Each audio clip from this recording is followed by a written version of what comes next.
The air was crisp, carrying the scent of pine and damp earth as I pulled my truck onto the dirt road that wound through Blackthorn Valley. My cabin sat at the far end, a modest cedar structure I'd built with my own hands over a decade ago. It wasn't much: 2 bedrooms, a stone fireplace, and a porch that creaked under the weight of too many sunsets. But it was mine. Or so I thought. I'd been coming to Blackthorn every summer since I was a kid, back when my grandfather owned the land. He'd left it to me in his will, along with a cryptic note: "The valley is more than it seems. Guard it well." I figured he meant the memories, the quiet, the way the stars seemed brighter out here than anywhere else. I never imagined it would lead to a showdown with a woman named Karen and a 911 call that would change everything. I parked beside the cabin, the gravel crunching under my tires. The sun was dipping below the ridge, painting the sky in hues of orange and purple. I grabbed my duffel bag from the back seat, eager to settle in for a week of solitude, fishing, hiking, maybe cracking open that novel I'd been meaning to read. But as I stepped onto the porch, I noticed something odd: a bright yellow notice taped to my door. "Notice of violation," it read in bold block letters. Below, in smaller print, was a laundry list of complaints: unauthorized structure, non-compliant exterior modifications, failure to register with Blackthorn Valley Homeowners Association. At the bottom, a signature: Karen J. Wentworth, HOA President. I snorted, crumpling the paper in my fist. There was no HOA in Blackthorn Valley. This was private land, untouched by subdivisions or cookie-cutter neighborhoods. The nearest house was a mile away, and the valley had been in my family for generations. Whoever this Karen was, she was either confused or looking for trouble. I tossed the notice onto the kitchen counter and started unpacking. The cabin was just as I'd left it last summer, dusty but cozy, with the faint smell of wood smoke lingering in the air. I was halfway through stacking firewood when I heard the crunch of tires on the road. A white SUV rolled up, its headlights cutting through the dusk. A woman stepped out, her blonde bob perfectly coiffed. Her lips pursed in a way that screamed, "I'm here to ruin your day, Mr. Callahan," she called, striding toward the porch with the confidence of someone who'd never been told no. "I'm Karen Wentworth, president of the Blackthorn Valley Homeowners Association. We need to discuss your violations." I leaned against the porch railing, crossing my arms. "No offense, ma'am, but there's no HOA here. This is my land. Been in my family since the 1800s. Her smile was tight, like she'd practiced it in front of a mirror.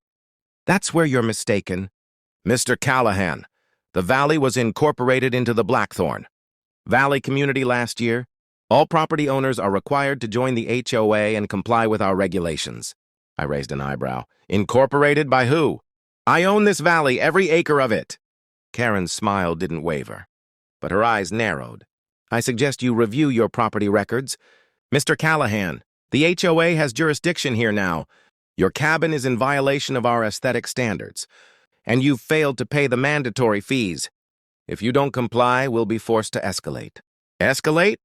I laughed, shaking my head. "Lady, you're on my property telling me how to run my own land. I think you're the one who needs to leave." Her face flushed, and she clutched her clipboard like a shield. "This is your final warning, Mr. Callahan. Comply, or I'll have no choice but to involve the authorities." I stepped forward, my voice low but firm. "Go ahead and call them. I'm not going anywhere." She spun on her heel, marched back to her SUV, and peeled out, kicking up a cloud of dust.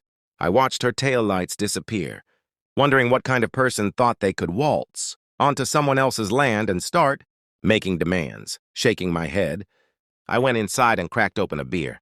Let her call whoever she wanted. I wasn't worried. The next morning, I was frying bacon on the cabin's old cast-iron skillet when I heard sirens. They were faint at first, echoing through the valley, but they grew louder until a sheriff's cruiser pulled up outside. 2 deputies stepped out, their boots crunching on the gravel. The older one, a stocky man with a graying mustache, tipped his hat as he approached. "Morning," he said. "I'm Deputy Harris. This your place?" "Yep," I said, wiping my hands on a dish towel. "What's this about?"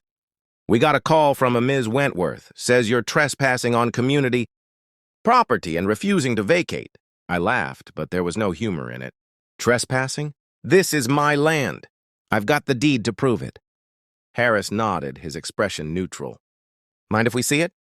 I invited them inside, pulled the deed from the safe under the floorboards, and spread it out on the kitchen table. It was a yellow document dated 1873, with my great-great-grandfather's name scrawled at the bottom. The boundaries were clear. Blackthorn Valley, all 200 acres of it, belonged to the Callahan family. Harris studied the deed, then handed it to his partner, a younger deputy who looked like he'd rather be anywhere else. Looks legit, Harris said. But Miss Wentworth claims the valley's under HOA control now. Says there was a legal transfer of authority. Legal transfer? I said, my voice rising. Nobody contacted me. I didn't sign anything. Harris held up a hand.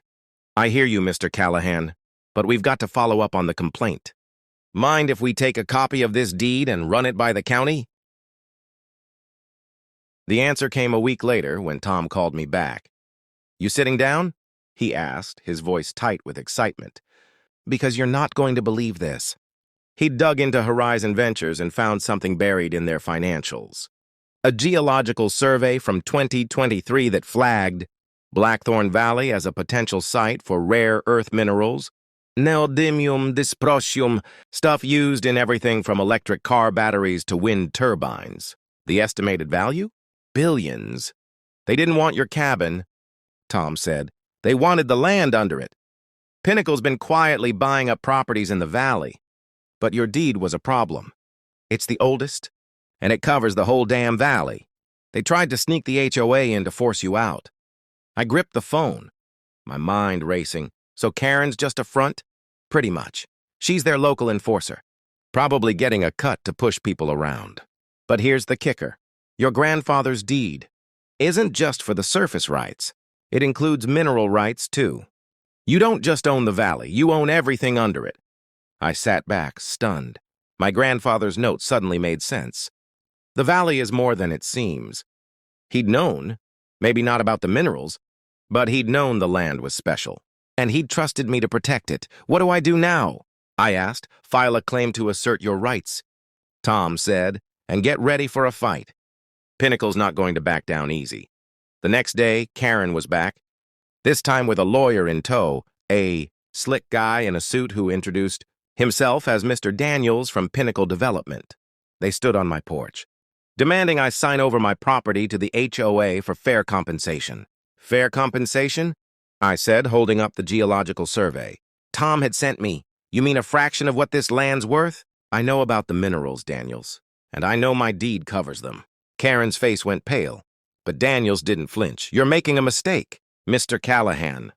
We have the resources to tie this up in court for years. You'll lose everything.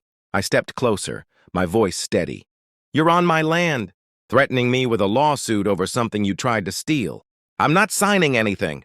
And if you don't leave, I'll call the sheriff myself. Karen sputtered, but Daniels just smirked. Have it your way, he said, and they left. That afternoon, I filed a claim with the county, backed by my deed and the survey. Tom worked his magic pulling in a team of environmental lawyers who saw the case as a chance to stick it to a shady developer. The story hit the local news, then went viral online. Blackthorn Valley became a trending hashtag, with people calling Karen HOA Karen, and sharing memes about her clipboard tyranny. 2 weeks later, Karen was arrested for fraud and conspiracy, her HOA scheme unraveling under scrutiny. Pinnacle tried to distance itself, but the evidence was overwhelming. The community incorporation was ruled invalid, and my deed was upheld. I owned the valley, every acre, every mineral, every blade of grass. With the legal battle won, I had a choice to make. The minerals under Blackthorn Valley could make me a billionaire, but at what cost? Mining would tear the land apart, destroy the quiet beauty that had drawn my family here for generations. I thought of my grandfather, his weathered hands teaching me to fish in the creek, his stories about the valley's history. I didn't need billions. I needed this place to stay the way it was. I set up a trust to protect the valley, designating it as a conservation area. No mining, no development, just open land for anyone who wanted to hike, camp, or fish. I kept the cabin, of course, and spent my summers there, watching the stars and listening to the wind in the pines. Karen, last I heard, had moved to a gated community in Florida, probably terrorizing her neighbors with new HOA rules. Pinnacle went bankrupt after a string of lawsuits, and Victor Grayson retired in disgrace. The valley, though, was safe, and every time I stepped onto my porch, I felt my grandfather's presence, like he was nodding in approval. The valley is more than it seems. It was home, it was legacy, and it was mine.